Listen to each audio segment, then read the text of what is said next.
Welcome back, everybody, to episode 3 of A Little Bit Extra. Now, I don't really need anything other than resources from the earth. I need to go mining to get a lot of stuff.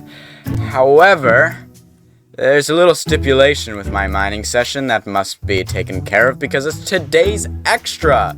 So today's extra comes from Duug, and let me go ahead and read that off to you. Okay, so the extra from Duug is that I have to go mining without all the QOL mods until I get a stack of diamonds. Okay, well that's manageable.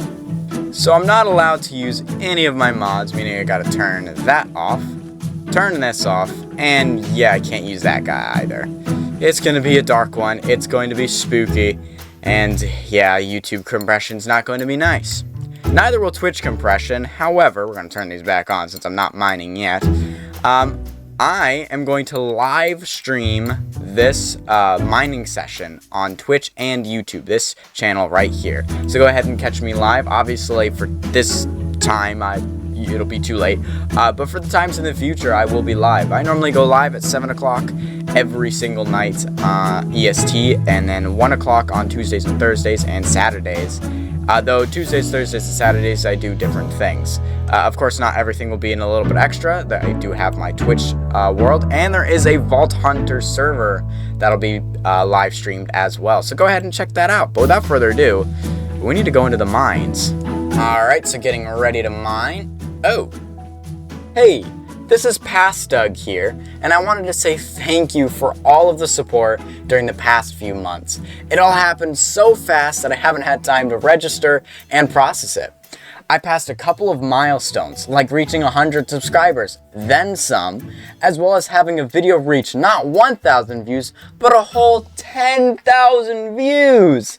So I just wanted to say thank you for all of the support, especially with this series. It wouldn't work without all of you. Thank you.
So I did a little bit of mining, as you know, to get the 64 diamonds, which I could say I successfully have found 64 diamonds. So we will probably turn that into some diamond armor, some diamond tools. But the next thing I want to work on is some villagers. So if you remember, I have a village all the way up here over yonder. And so I think I want to get a villager breeder up and running. I think I might even want to make an automatic carrot farm. I don't want to have an automatic breeder because I don't want to have thousands of villagers. But I might try to make an automatic one that I can turn off, or just have like a carrot farm and maybe have, a way to funnel it into the breeder area. I don't mind manually giving them carrots either. But getting some villagers up and running, getting a way to harvest these guys, all that kind of stuff is, yeah, I want to do that. So I think it's time to work on some villagers. So let me go ahead and build that breeder up. Alright guys, it's time to show you the fruits of my labor. We have a villager breeder here. Simple design, the very generic design. Get these guys in here, beds.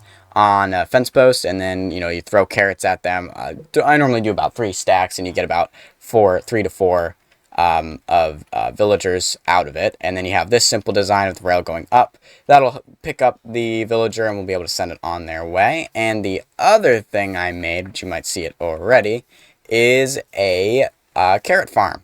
So I got a little carrot farm over here. Pretty simple design. I didn't look up a tutorial for this at all. I just kind of put a farm here. I have this guy who just chills here. In this block is a hopper minecart with a hopper underneath of it, and of course goes into this chest. It'll take a little while for this guy to actually like get everything, because we need all of these carrots to actually grow. So I might do a little bit of AFKing in the area to just kind of get this to grow up more. You might also notice that I lit up the area around this whole village, so hopefully no mobs will be spawning anywhere near it. And also there are 3 iron golems like nearby. So yeah, there's 3 of these guys over here. No, there's only 2 there right now. I thought about getting a lead and putting them, you know, one near the breeder and one near that, and the last one near the trading hall. Which, speaking of which, the last 2 items I need to do is a trading hall. And then, of course, we've just been talking all about them, the iron golems. I need to make an iron farm.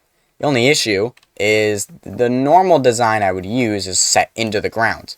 You put the area for them to spawn the iron golems at the top, and then you put the villagers, I think, 7 blocks below that point, and then it'll default to putting it in there because theoretically everything is covered in dirt. Problem, if you notice, a lot of this area has a lot of big holes and is on a mountain, and which means that there's a lot of space for iron golems to spawn, not where we need them. So I got to redesign it. I have to redesign it so that way it's flipped upside down. I need the villagers to be way high up, so that way they spawn the iron golems low, and then they'll fall and die, and the collection will be right at ground level, which will be easy for us. And before you say anything about the fact that, you know, I put the villager breeder and the carrot farm and then the iron farm are all going to be in this area, even though this is inside the village, all of the beds are removed. So as long as all the beds are removed, there shouldn't be any problems because those are the only beds there. I will get all of these villagers into the trading hall, which should not interfere with this. And in my other world, I have like the trading hall starting like right here in comparison to the breeder. So theoretically, it should not affect it and in the slightest with how close it is. So I probably will put the trading hall somewhat over here. But without further ado, I think I should probably get that iron farm up and running before I do any trading hall. And I don't even think I have enough villagers to get the iron farm at full capacity, but at least maybe half capacity. So let me go to a creative testing world and try some designs out.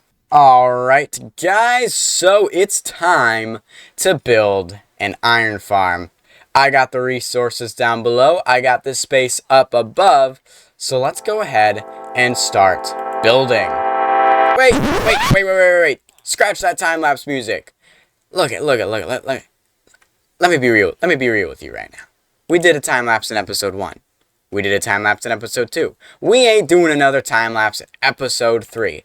But I don't want to just build this off camera, then what would be the fun in that? So, if Monsieur gets out of my way, we're going to do a tutorial style. So here's some of the resources you're going to need here. And here is like all of the blocks.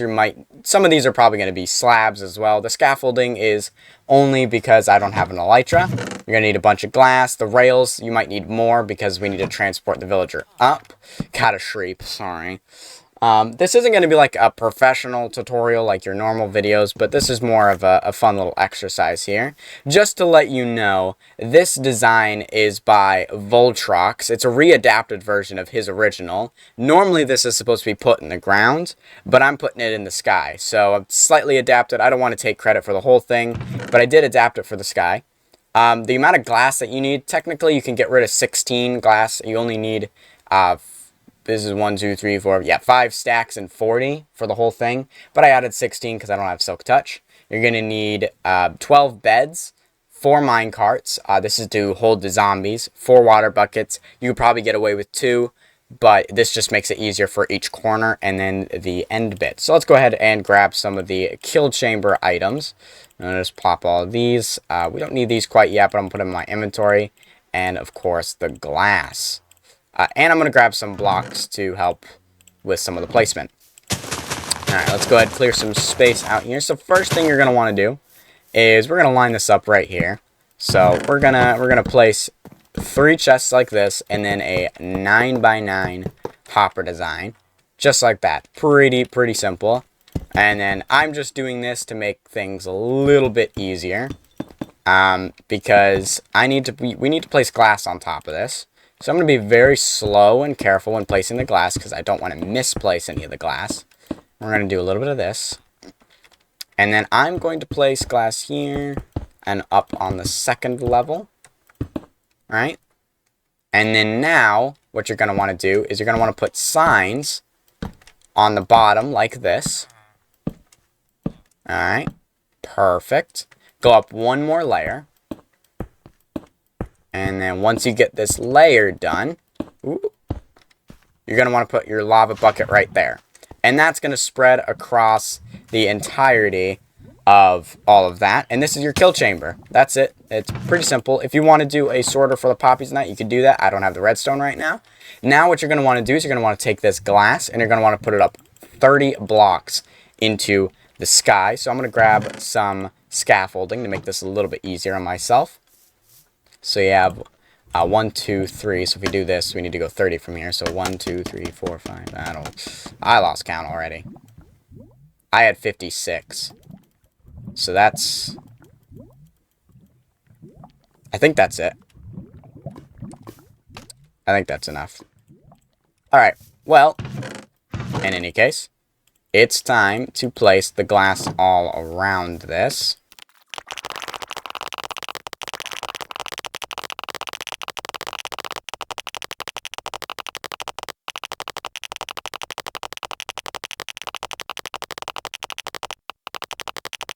Alright, so there is your glass little tunnel here that goes all the way up. Now, I'm pretty sure I made it way taller than it needed to be, but that's not going to break the farm in the slightest.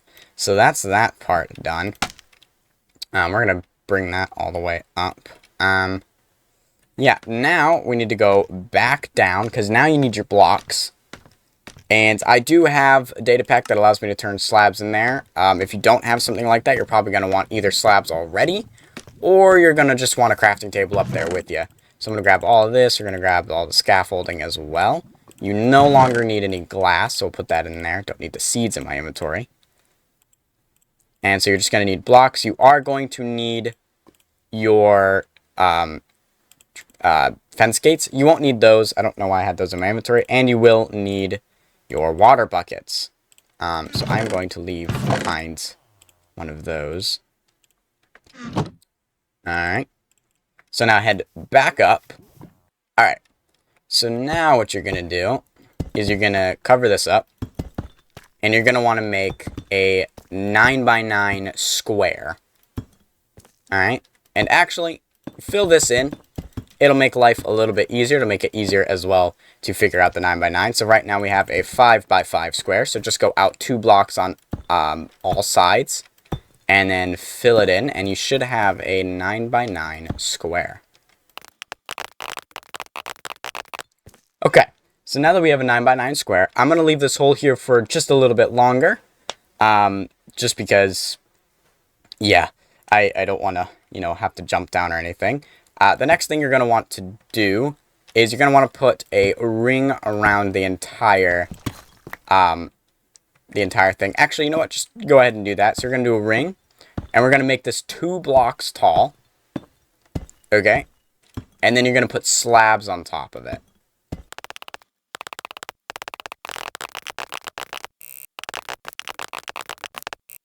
Okay. So now that you've got all of this, this should be the finished product. I think this is 1, 2, 3, 4, 5, 6, 7, 8, 9. Yeah, this is a 9x9. Now I'm going to head back down, take this with me, plop that in there, and I'm just going to go back down and rebuild the scaffolding so that way it's on a better side. Whoa. Okay, so now that we're back up here, the next step is you're going to want to put a bucket of water in each corner.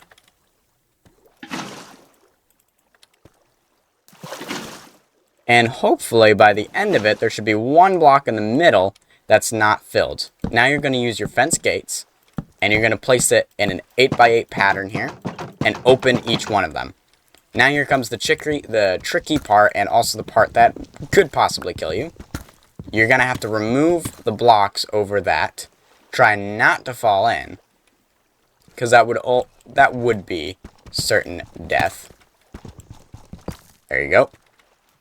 Okay, now I'm just going to break a spot over here and break a slab to get up. And we're going to do that. Right? Okay. Now I'm just going to head back to my scaffolding. Create a little bit of a platform here. And sleep, because it is nighttime. Okay.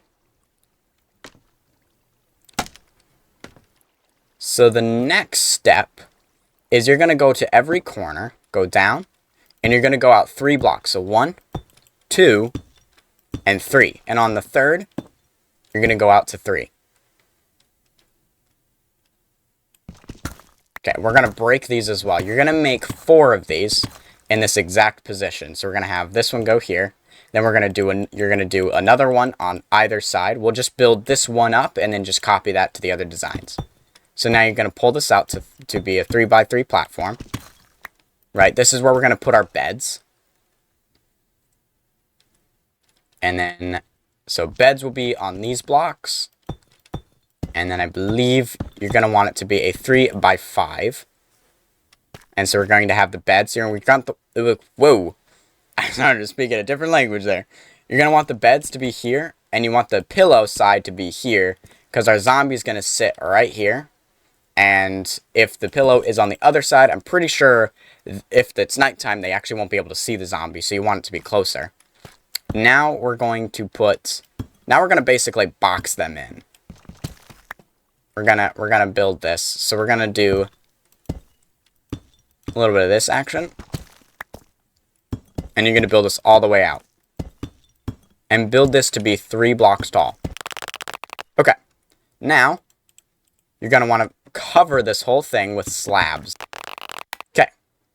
Well, now that you're up here, figure out a way to get back down. Once you're able to get back down, you're going to want to get back up in there. And as I said, you're going to want to build one of those on each corner, the same kind of way. You want it to be facing out. I'm going to put a bunch of other blocks away. I think I grabbed way too many. Now you're going to want to grab 1 yellow bed and 2 white beds. Doesn't actually matter that much. You're also going to want your dark oak trapdoors and your torches. If you need 12 beds, you're going to need 12 villagers for this. I'm going to probably start small and only fill up 1 of these.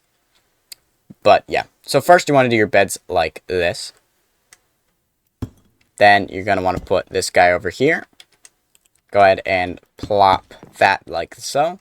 And put a trapdoor right there. And yeah, that's the villager holding cell. The next step is trying to get 3 villagers in here. And then a zombie. You're going to want to roll the zombie in. And you're going to want him to stop right on this block. And he'll just stay there. Also, put a torch in here. So that way it's nice and bright and no mobs can spawn in here. So yeah, that's why you have the torches. You're going to want torches for that. Now all you have to do is repeat this design on all three sides. Alright, so now that you have all 4 stations all equipped, now I know I forgot a torch in this one. Make sure you put a torch in all of them to prevent mob spawns when it's nighttime. Though we'll be sleeping through the night until we need the zombies. I think I'm going to fill this guy up and that guy up with villagers. So this is the part that's probably going to be the most consuming of resources. You're going to need rails, powered rails, torches, and then of course mine carts. You can use the 4 mine carts that you have to try to get the villagers up there. Probably. What I'm going to do is I'm going to get the villagers just to be in this room. When it's nighttime, I'm hoping that they'll be able to just sleep in the beds through this gap. I think they can. I'm hoping they can. We'll see. But that way I don't have to get one in there and like actually get them in there. You know, because in order for the iron farm to work, they have to sleep in the beds first. So that is kind of a crucial detail. So I think I should probably create a big old pathway all the way up to there. and get that done. So yeah, this is the iron farm completely done and dusted. This is the entire thing built. All you got to do is get the zombie in there and the villagers. Hi, this is Editor Doug here. Just wanted to say, as I was looking through my clips, I noticed that one of them had no sound, and yeah, I jabber on too much to actually know what I'm saying. So for the most part, what you need to know is that I built the iron farm. It is all functioning. We've got zombies in their positioning. The carrot farm right next to it is working wonderfully, producing a lot. We can now use the iron to trade with it. And the other thing is now we're going to build a trading hall. So we're going to use the villagers to make that. And one thing I also want to do is I want to tear down the entire village as well so I can build up the trading hall. So yeah, thank you for listening to Editor Doug. So here I've got the beginnings of the trading hall. Just kind of whipped it up. I just kind of thought of a different couple of blocks. Figured dark oak would be a really nice floor, so I decided to do that. I'm really liking it. Deep slate over here. Kind of did the deep slate to match the deep slate up there, and the deep slate on the iron farm, and of course the carrot farm over there. Then I went with the oak to symbolize the fact that we tore down the village here, so I decided to actually put the village into this thing, unlike What About Survival, where I just put it in a couple chests and then gathered all the resources for everything else. So we actually are putting it back into the trading hall. And then, yeah, the trapdoors are here, so these guys will stand here. I can walk in and out easily, but they're just a little bit too tall, and they won't be able to make it through that gap, which would be really nice. And yeah, and then I'll just put their workstations right here. I can stand in here for XP gathering, which would be really, really convenient. And I could put signs up here, a feature I did not give myself and was, so I can actually see what villagers are here when we get the book trades. But I need to build this exact design on the opposite side, figure out somewhat of an exterior, because right now I'm kind of pulling an etho and building the interior first. Then I'll figure out the exterior. And then, yeah, I got a couple villagers here. Maybe I'll actually get a couple iron traders so we can get some emeralds flowing in. So I will see you guys back when I'm done with that. Coming up the mountain, we now have a finished building here. So, yeah, pretty simple, interesting design. We got the oak here kind of outlining the exterior. We have the middle bit that kind of pops up, and then all the cells themselves are here. I got 3 of these guys so far. We got the iron trade from them, so that's very, very nice. Oh, this guy's already raised it up higher. That's lovely. And of course, I just gave more so I can get more of these guys. Interior, as you saw, was pretty simple. Dark oak and that. Just repeated on the other side. Cherry wood up here and lanterns. And going around, I used tough kind of down here as a bottom outline. I felt like that kind of looked nice. I might do something more with that as a concept. And then this is literally the backs of the villager trading hall, right? So this block is that block as well. So it kind of worked nice to have it inset. I like the way it looked. And then I just kind of had the top here, and I thought, calcite will look nice. And I actually really do like the calcite. I think it looks pretty good. And then just simple design for that A-frame, and then just kind of slopes up at the bottom part here. So yeah, my original plan was just use this as the whole trading hall, get 4 of these guys, and then, have other villagers in here. But the more I look at this building, the more it looks like it should only be a toolsmiths. So that's what I'm going to do. I am only going to have these guys in this entire thing. We're gonna fill it up with entirely toolsmiths and everything, so we can trade all of our iron away, because we have the iron farm, which has been churning like crazy. So that means for our librarians, I'm going to want to build another building. Maybe, I'm thinking right over here. Building another building right here for our librarians, and maybe making a, pretty much a big library is kind of a thought I had, as I could make. Oh, whoa, the frame rates are dropping like crazy. Jeez, I'm trying to make a video here. I want to put a library somewhere, and put all the librarians, and maybe I'll actually make it, I don't know. I've never built a library before, but we could play around with the concept of a library, have the bookshelves all in there, and then that's where we get all of the books that we need. So I could do some math to figure out exactly how many books there are to even buy that I would be using, and figure out exactly how many cells I need to have to know the size. And I think, yeah, right here is going to do very nice, which means that I think I'll have trading halls for individual workstations, you know what I mean? Instead of having one big trading hall that has everyone, we'll have, this is the toolsmiths, and we'll have the librarians. So that is my current plan, but that's all I got for today. I think I'm going to end it here for episode 3. We'll work on a lot of this off camera and kind of getting a lot of this whole area filled out off camera. I'm not going to bore you with that. But that's going to do it for today. Let me get to a nice good spot. This grass block seems great. Thank you for watching. That'll be all. Bye. Oh boy, this next extra is going to be hard to do.